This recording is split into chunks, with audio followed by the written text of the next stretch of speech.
So yun mga tol, kasama naman natin si Kuya Aljon. Si Kuya Aljon. Bali si Kuya Aljon daw yung pinakamatagal na dito.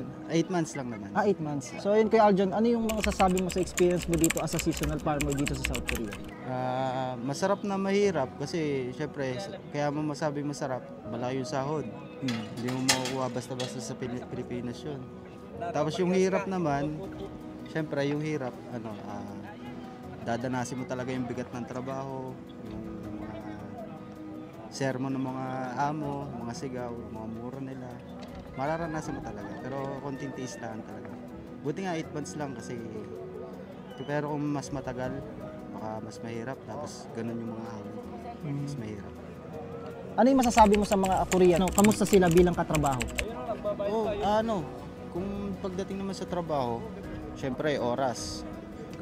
Mahigpit sila sa mga oras. Kaya kahit yung break po ay tanghali, ang break mo sa tanghali ay 30 minutes, wala kang magagawa, kundi sumunod.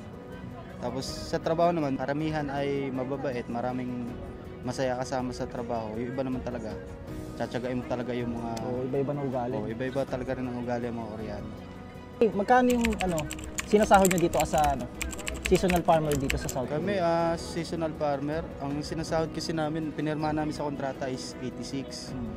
Bale, saktuhan din naman siya ng 86, kaso nga lang yung deduction namin medyo malaki, halos kalahati nung 86,000 na yun sa Philippine peso. Bali, kalahati na nakukuha Halos nyo ba? kalahati yun. Kasi nga may mga kaltas pa kayo. Malaki yung deduction namin kasi mahal yung cost of living dito eh. Oo.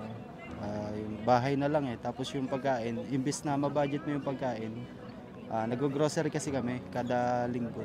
Kailangan isagad mo yung grocery na yon para budget mo sa isang linggo. Hindi mo siya pwedeng i-cash. Tapos sagot nyo rin yun, di ba? Sagot nyo yung pagkain. Yung pagkain, kinakaltas sa amin. Salary deduction. Sa sahod mo. Last question, na-experience mo yung pagtatrabaho dito as a seasonal farmer. Ano yung ma-advise mo sa mga gustong magtrabaho dito as a seasonal farmer? Yung mga gustong mag-farm dyan, dito sa Korea, South Korea, tatagan nyo lang yung loob nyo kung gusto nyo yung magtrabaho talaga sa malalayo, lalo na't malayo sa pamilya. Lakasan lang talaga ng loob.